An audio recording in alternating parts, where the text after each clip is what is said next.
नमस्कार। Final post में आप लोगों का स्वागत है।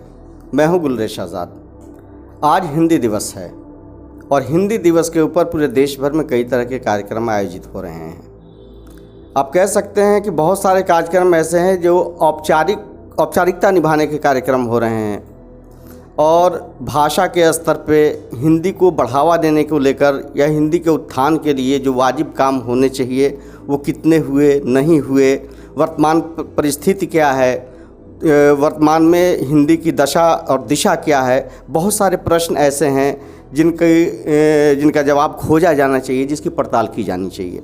आज हमारे साथ स्टूडियो में उपस्थित हैं डॉक्टर प्रोफेसर अरुण कुमार जी, जो मुंशी सिंह महाविद्यालय के प्राचार्य हैं और इसके अतिरिक्त उनका सबसे बड़ा परिचय ये है कि वो एक हिंदी के मूर्धन्य विद्वान हैं, राष्ट्रीय स्तर के प्रतिष्ठित मंच संचालक हैं और हिंदी गज़ल पे जिनका अपना शोध कार्य है। मैं फाइनल पोस्ट के स्टूडियो में सर आपका स्वागत करता हूँ। बहुत बहुत धन्यवाद। कहा गया है कि वो अपनों की बातें, वो अपनों की खूबू, हमारी ही हिंदी हमारी ही उर्दू। तो वर्तमान परिस्थिति जो है या वर्तमान जो माहौल है, इसमें हमारी ही हिंदी हमारी ही उर्दू इस वक्तव्य को कितना सुरक्षित मानते हैं?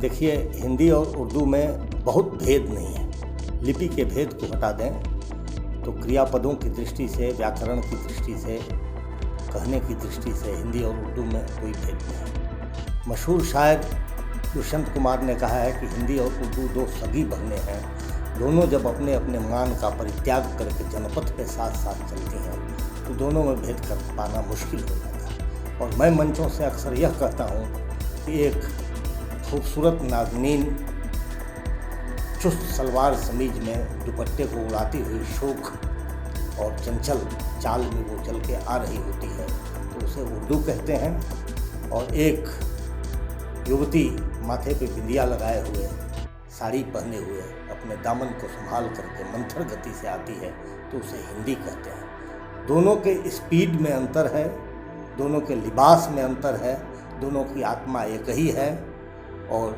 दोनों की माँ भारत की ही भूमि है। दोनों की माँ भारत की भूमि है। ये लंबे समय से हम पढ़ते आए हैं, हमारे बुज़ुर्गों ने भी हमको बताया है और किताबों में लिखी हुई भी बात है। मेरे कहने का तात्पर्य यह था कि वर्तमान की सामाजिक और राजनीतिक जो परिवेश है, जो समय अभी का है, इस समय में जहाँ भाषा के नाम पे लड़ाई हो रही है, क्षेत्रवाद के नाम पे लड़ाई हो रही है, इन सारी चीज़ों को लेकर यानी राजनीति इतना प्रभावी भूमिका अदा कर रहा है, इस परिस्थिति में आप इस वक्तव्य को कितना सुरक्षित मानते हैं? बिल्कुल सुरक्षित मानते हैं, इसलिए कि ये सब जो नेगेटिव लोगों की बातें हैं जो हिंदी और उर्दू के नाम पे झगड़ा करते हैं, लेकिन पॉजिटिविटी यह है कि बहुत पहले मीर तकी मीर ने जब एक शायर ने प्रयुक्त किया सुरूर कल्ब शब्द का, तो तंज करते हुए उन्होंने कहा कि ना जाने किसको कहते हैं सुरूर कल्ब, आया नहीं है लफ्ज़ ये हिंदी जुबां के बीच। तो साफ उन्होंने कहा ये हिंदी है जिसके दो रूप हैं, एक रूप है उर्दू, एक रूप है हिंदी। तो इससे बहुत फ़र्क नहीं पड़ता और यही कारण है कि गुलरेज साहब हमसे सवाल पूछ रहे हैं और अरुण मिश्र जवाब दे रहे हैं। यह एकता है हिंदी और उर्दू। बिल्कुल, हिंदी और उर्दू दोनों का आपसी समन्वय जो है वो हमारी भारतीय संस्कृति को ज़्यादा व्यापकता प्रदान करती है। इसके बावजूद वर्तमान समय में जो भौतिकवादी समय है, तो इसमें अंग्रेज़ी का वर्चस्व जिस तरीके से हावी हो रहा है और हर जगह लोग, चाहे उर्दू भाषा हो या हिंदी भाषा हो, दोनों भाषी के विद्वान किसी मंच पे एकत्रित होते हैं तो अपनी अपनी भाषाओं का रोना रोते हैं और अंग्रेज़ी के प्रभाव को, जो बढ़ते हुए प्रभाव है, उसको एक तरीके से बड़ा कारक तत्व मानते हैं हिंदी और उर्दू दोनों के लिए। तो कितना प्रभावित हुआ है? देखिए, इसमें भी कोई दम नहीं है। इसलिए दम नहीं है कि हिंदी और उर्दू दोनों अपने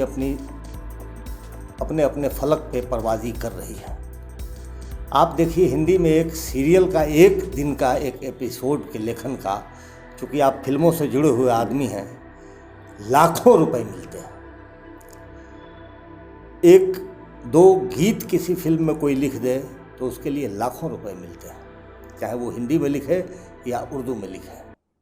और हिंदी के रोजगार का क्षेत्र इतना विस्तृत है कि किसी अन्य विषय के रोजगार का क्षेत्र उतना विस्तृत नहीं है। कैसे? तो मैं बताऊं, जितने विद्यालय हैं, चाहे वो प्राइवेट स्कूल हों या सरकारी, सब में हिंदी का शिक्षक चाहिए। जितने महाविद्यालय हैं वहाँ हिंदी के डिपार्टमेंट्स हैं, हिंदी विभाग हैं। जितने विश्वविद्यालय हैं वहाँ हिंदी विभाग हैं। बैंकिंग सेक्टर में हिंदी अनुवादक और हिंदी राजभाषा पदाधिकारी के पद हैं। रेलवे में राजभाषा पदाधिकारी और हिंदी अनुवाद पदाधिकारी के पद हैं।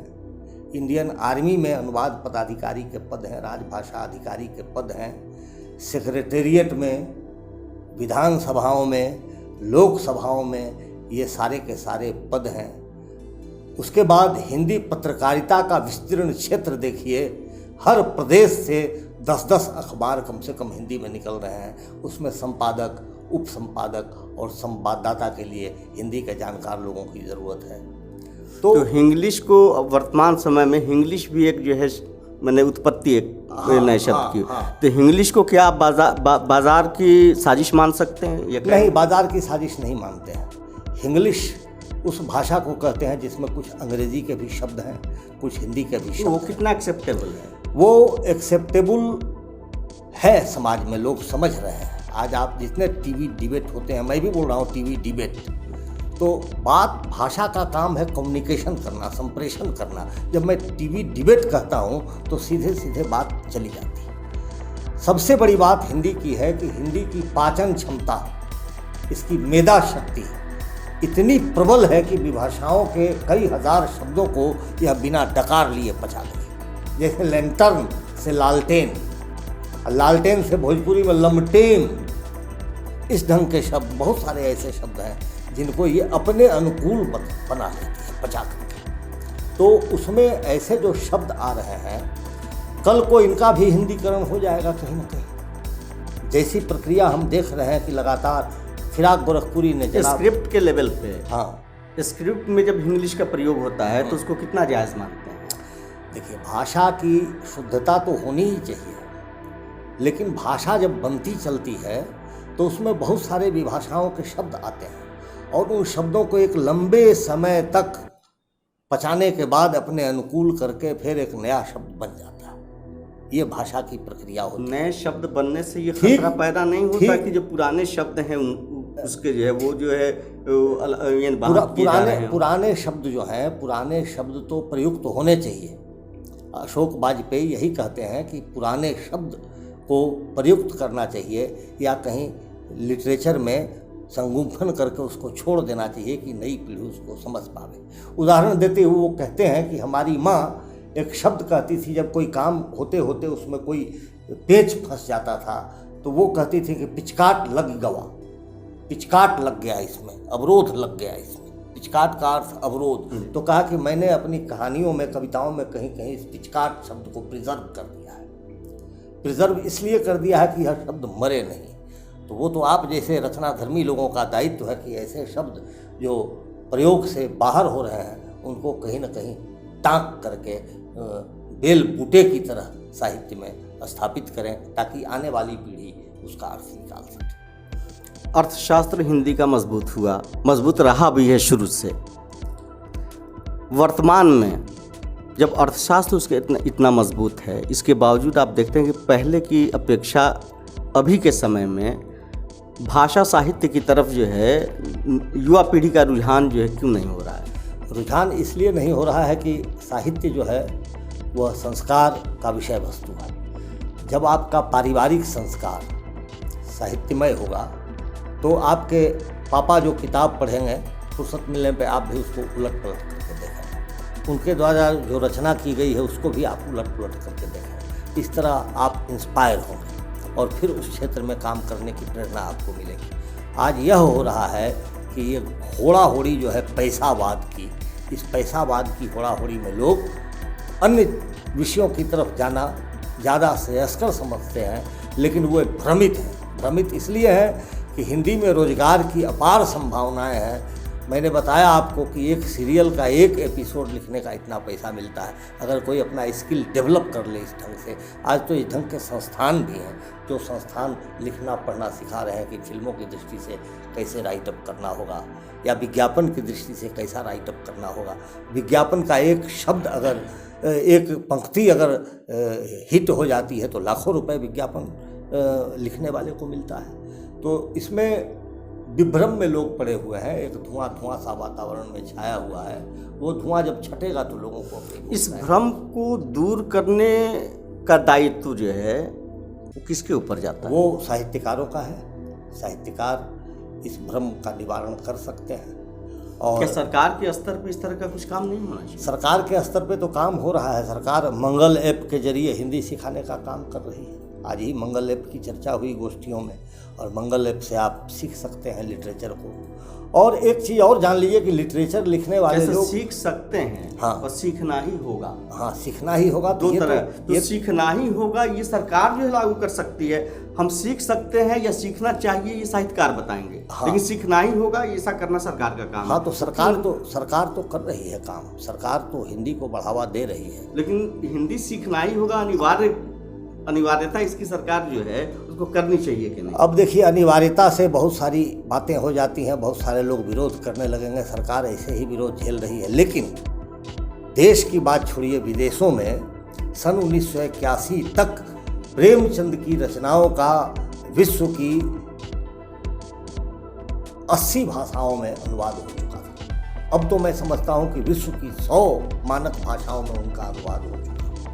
हिंदी की ताकत को देखिए कि बेल्जियम में फादर कामिल बुल्के हिंदी में रामचरितमानस का गुटका देखते हैं और ले जाते हैं घर, और पढ़ने के बाद उनको लगता है कि जहाँ इतना उच्चतम दर्जे का साहित्य लिखा गया, जहाँ इतना उच्च कोटि का कवि पैदा हुआ, अब मैं उस देश में चलूँ। और यहाँ आए और कहना न होगा कि राम कथा पर सबसे व्यापक और सबसे भारी रिसर्च फादर कामिल बुल्के का है। हिंदी अंग्रेजी डिक्शनरी उनका मानक डिक्शनरी है। इतना काम किया और यहीं की मिट्टी में वो विलीन हो गए। तो हिंदी ने इस तरह से प्रभावित किया है। हिंदी को सींचने में हिंदू मुस्लिम सबकी महत्वपूर्ण भूमिका रही है। इसीलिए भारतेंदु बाबू हरिश्चंद्र ने रहीम और रसखान जैसे कवियों को देखते हुए कहा कि इन मुसलमान हरिजनन पे कोटिन हिंदुन वारी है, यानी इन 2-4 मुसलमानों पे करोड़ों हिंदू निछावर किए जा सकते हैं। ये कमिटमेंट। और इसी तरह देखिए, उर्दू साहित्य को सींचने में जगन्नाथ आज़ाद जैसे लोग, चिराग गोरखपुरी जैसे लोग, लंबी फहरिस्त है जिन्होंने उर्दू को बहुत ही। मैं जो बात कहना चाह रहा था, आपकी सारी बातों को मैं एडमिट करता हूँ और बिल्कुल वाजिब बात है। मेरे कहने का तात्पर्य ये था कि मैं अलीगढ़ मुस्लिम विश्वविद्यालय का जब छात्र था तो साइंस पढ़िए, आर्ट्स पढ़िए, कुछ भी पढ़िए, एक पेपर जो है आपको उर्दू लैंग्वेज सीखने का भी था जो कंपल्सरी था आपके लिए। तो आप कुछ भी पढ़ रहे हैं उसको पढ़ना है आपको, तो उस बहाने आप उर्दू भाषा सीख रहे हुए हैं। उसी तरीके से आप साइंस पढ़िए, आर्ट्स पढ़िए, क्यों नहीं एक हिंदी आपके लिए कंपल्सरी कर दिया जाए कि इस भाषा को, इसलिए कि ऐसे जनरली पढ़ रहे हैं। यहाँ तो स्थिति ऐसी हो गई है जो हिंदी के छात्र हैं बाज़ाब्ता, उनको एक आवेदन ढंग से नहीं लिखने आता है। स्थिति यहाँ तक की हो। हाँ, ये अब संस्कृति के कारण ऐसा हुआ। मुझे याद है जब मैं 7वीं जमात का छात्र था तो गुरुजी लोग श्रुत लेख लिखवाते थे, और उसमें एक गुरु सम वर्मा नाम था उनका।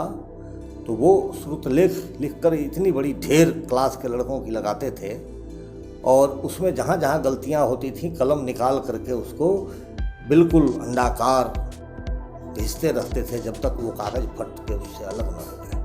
और उसको वो कलम की नीब से हम लोगों की जेब में 1, 2, 3, 4, 5, 10 डाल देते थे और कहते थे कि 60 बार इसको लिख करके ले आओ। और कहना न होगा कि जब मैं बनारस हिंदू यूनिवर्सिटी में शोध छात्र था तो हमारे गुरुवर प्रोफेसर डॉक्टर त्रिभुवन सिंह, कोई भी डॉक्यूमेंट उनका, कोई भी विपत्र उनका निकलता था तो वो कहते थे अरुण जी से लिखवा लीजिए, इनका बहुत अच्छा हिज्जे, इनका बहुत अच्छा है। तो ये उस मशक्क़त का परिणाम है। और आजकल गार्जियन भी और छात्र भी, अभिभावक भी और छात्र भी शॉर्टकट के हिमायती होते हैं। 6 इंच की डिग्री उनको चाहिए, क्वालिटी से उनको मतलब नहीं है। यह सब एक ढंग की मशीनी युग की आपाधापी की संस्कृति है। कुछ दिनों तक यह संस्कृति रहेगी और फिर अपने पटरी पर लौट जाएगी। बैक टू रूट्स ये संभव है अभी? हाँ, संभव है। एक समय था कि लंबा समय आपका इस मोतिहारी की धरती पे आपका गुजरा है। एक छोटे से छोटे अवसर पे पूरे शहर भर में दर्जनों आयोजन होते थे। हिंदी दिवस का अवसर है, सरकारी स्तर पे कहाँ क्या हुआ इसके बारे में नहीं कहूँगा, लेकिन एक आम जनता, एक आम संस्था, आम आदमी की तरफ से कोई आयोजन नहीं हुआ, इसको आप क्या मानते हैं? अब देखिए, आम आदमी तो आम आदमी होता है, वह अपने दैनिक क्रियाओं में उलझा हुआ है। लेकिन आज दैनिक क्रिया में उलझा हाँ, हुआ है। लेकिन आज की बात मैं बताऊं कि आज हमारे मुंशी सिंह महाविद्यालय में यह समारोह हुआ। एसएनएस कॉलेज में भी मैं बुलाया गया, वहाँ भी बहुत बढ़िया समारोह हुआ। डीओ साहब के यहाँ से भी हमारा बुलावा था 1:30 बजे, लेकिन 2 समय टकरा जाने के कारण वहाँ नहीं जा पाया। और भी कार्यक्रम हुए होंगे जिनका मालूमात हम आपको नहीं है। लेकिन ऐसा नहीं है कि हिंदी के प्रति लोगों की निष्ठा नहीं है, निष्ठा है। कल हमसे हिंदुस्तान अखबार ने पूछा कि अंग्रेजी के कोचिंग इंस्टीट्यूट चौराहे चौराहे पे नज़र आते हैं, हिंदी के कोचिंग इंस्टीट्यूट क्यों नहीं? तो हमने जवाब दिया कि देखिए, हिंदी तो घुट्टी में पिलाई जाती है हमको, वो हमारी मातृभाषा है, माँ के दूध के साथ ही हिंदी हमें मिलती है, तो इसमें कोचिंग इंस्टीट्यूट की क्या ज़रूरत है? और अंग्रेज़ी हमारे अनुकूल नहीं है, क्योंकि हम बचपन से अंग्रेज़ी को नहीं पढ़ रहे हैं, इसलिए उसमें कोचिंग इंस्टीट्यूट की ज़रूरत है। बीबीसी ने एक बार बड़ा बढ़िया डिबेट किया था, उसमें विद्वानों ने यह स्थापना दी कि जो अपनी भाषा में परिपूर्ण नहीं हो सकता वह दूसरी भाषा में परिपूर्ण नहीं हो सकता। अपनी भाषा में अगर आप मजबूत हैं तो आप दूसरी भाषा में भी मजबूती प्राप्त कर लें, क्योंकि आपके सोचने की क्रिया उसी भाषा में होती है जो आपकी मातृभाषा होती है। अंग्रेजी में आप स्वप्न नहीं देख सकते, जब भी आप स्वप्न देखेंगे तो हिंदी में देखेंगे, क्योंकि आपके रक्त में हिंदी घुली मिली है। कहा तो ये भी गया है कि स्वप्न की भाषा जो है यूनिवर्सल है, संगीत की तरह यूनिवर्सल है। लेकिन जब आप सोच रहे होते हैं, स्वप्न में कहीं उड़ान भर रहे हैं, तो आप हिंदी में ही सोचेंगे, हिंदी वाले अंग्रेजी वाले अंग्रेजी में सोचेंगे। ये अंतर तो है, बारीक सा अंतर। इतने बड़े पैमाने पे हिंदी का रोना क्यों रोया जा रहा है? रोना वही लोग रोते हैं जो हिंदी के सामर्थ्य से परिचित नहीं है। विश्व के 60-70 देशों में हिंदी विभाग हैं जहाँ स्नातकोत्तर तक की पढ़ाई हो रही है। हमारा दुश्मन देश चीन है, वहाँ हिंदी स्पेशली पढ़ाई जाती है, इसलिए कि बॉर्डर पे सैनिक कम्युनिकेशन कर सके, तो वहाँ भी हिंदी पढ़ाई जा रही है। जापान में भी हिंदी पढ़ाई जा रही है, फिजी, गुयाना, सूरीनाम, मॉरिशस में भी हिंदी पढ़ाई जा रही है, रूस में भी हिंदी पढ़ाई जा रही है, यूनाइटेड किंगडम में भी हिंदी पढ़ाई जा रही है। तो हिंदी का अगर महत्व नहीं होता तो वहाँ हिंदी के विभाग क्यों होते? और वहाँ विदेशों में हिंदी और भारतीय भाषाओं का बड़ा तेज़ी से प्रसार हो रहा है, लेकिन जहाँ उसका जन्म है वहीं जो है ये इसकी नहीं, लुप्त नहीं है, लुप्त नहीं, एक वैक्यूम पीरियड होता है, उसको मानना पड़ेगा हम आपको। जो आज़ादी की लड़ाई का पीरियड था, उस समय आप देखिए कि चतुर्दिक क्षेत्रों में जगदीश चंद्र बोस पैदा हो रहे हैं, विज्ञान के क्षेत्र में, राजनीति में गोखले और महात्मा गांधी पैदा हो रहे हैं। उसके बाद उसी समय बड़े बड़े वैज्ञानिक पैदा हो रहे हैं, उस समय ओंकार नाथ ठाकुर जैसे संगीतकार पैदा हो रहे हैं। तो एक समय होता है, स्टार होता है, जिस समय में सारी बातें जो है सो उस ढंग से चलती हैं। लेकिन ये समय की गति है, अभी ऐसा नहीं दिखाई पड़ रहा है। एक लड़का इंजीनियरिंग करके जा रहा है अभी, तो 30,000-35,000 रुपया उसका दरमाहा हो रहा है। लेकिन एक हिंदी में अगर MA करके, नेट करके, PhD करके आ रहा है तो 60-70 हज़ार रुपये से उसकी शुरुआत हो रही है, और तनाव कुछ नहीं। तो ये प्लेटफॉर्म है कि आप अपने को सुयोग्य करें और उसके बाद आप हिंदी में आवें, और हिंदी में आने के बाद चाहे आप राजभाषा पदाधिकारी बने, चाहे आप अनुवादक बने, या स्वतंत्र लेखक बने, स्वतंत्र पत्रकार बने, तो बहुत कुछ हिंदी आप। जैसा कि आपने कहा कि इंजीनियरिंग करने वाले या टेक्निकल एजुकेशन हासिल करने के बाद वो किसी जॉब पे जा रहे हैं, 25,000, 30,000, 40,000 कमा रहे हैं, और मानसिक दबाव में भी रह रहे हैं, और भाषा साहित्य से जो निकला हुआ आदमी नौकरी में जा रहा है तो इत्मीनान से, बड़े सुकून से, यानी कहने का मतलब भाषा और साहित्य सुकून प्रदान करने वाली चीज़ है, तनाव देने वाली चीज़ नहीं है। और इस चीज़ को हमारी युवा पीढ़ी को भी समझना होगा। अब मैं आता हूँ छोटे छोटे प्रश्नों पर, जो बुनियादी प्रश्न हैं कि वर्तमान में हिंदी की दशा अच्छी है, आप संतुष्ट हैं इससे? बहुत अच्छी हिंदी की दशा है हर दृष्टिकोण से, लेकिन पहले मीडिया का क्षेत्र सीमित था, इतना बड़ा क्षेत्र नहीं था और इतने प्लेटफॉर्म्स नहीं थे। आज देखिए आप, YouTube जैसा प्लेटफॉर्म है जहां लोग अपनी रचनाएं डाल दे रहे हैं और वैश्विक हो जा रहे हैं। तो प्लेटफॉर्म है। पहले छपने के लिए संघर्ष करना पड़ता था। निराला की रचनाएं सरस्वती पत्रिका से कई बार लौटा चुके थे महावीर प्रसाद द्विवेदी। तो इसलिए उनमें एक संतोष है। एक दो पत्रिकाएं हिंदी में नहीं है, हर शहर से बहुत सारी लोग। शिक्षण संस्थान में क्या स्थिति है अभी? शिक्षण संस्थान में बिल्कुल अच्छी स्थिति है। अभी देखिए अपने यहाँ MGCUB की रिपोर्ट की, वहाँ अभी 26 छात्र हिंदी में शोध कर रहे हैं। BHU में 500-700 छात्र एक सेशन में शोध करते हैं। हमारे बिहार विश्वविद्यालय में ठेलम ठेली है शोध करने के लिए। आप चंपारण में एक लंबा समय बिता लिए हैं। यहाँ शुरुआती दौर में आपने देखा कि कई बड़े रचनाकार हिंदी के हुए। वर्तमान में चंपारण के हिंदी भाषा साहित्य की स्थिति कैसी है? वर्तमान में बहुत संतोषजनक नहीं है चंपारण के हिंदी भाषा और साहित्य की स्थिति। एक वैक्यूम तो आया है, इसे स्वीकार करना पड़ेगा। नई युवा पीढ़ी नहीं आ रही है। युवा पीढ़ी नहीं आ पा रही है और एक गैप पैदा हो गया है, एक अंतराल पैदा हो। क्या किया जाना चाहिए इसके लिए?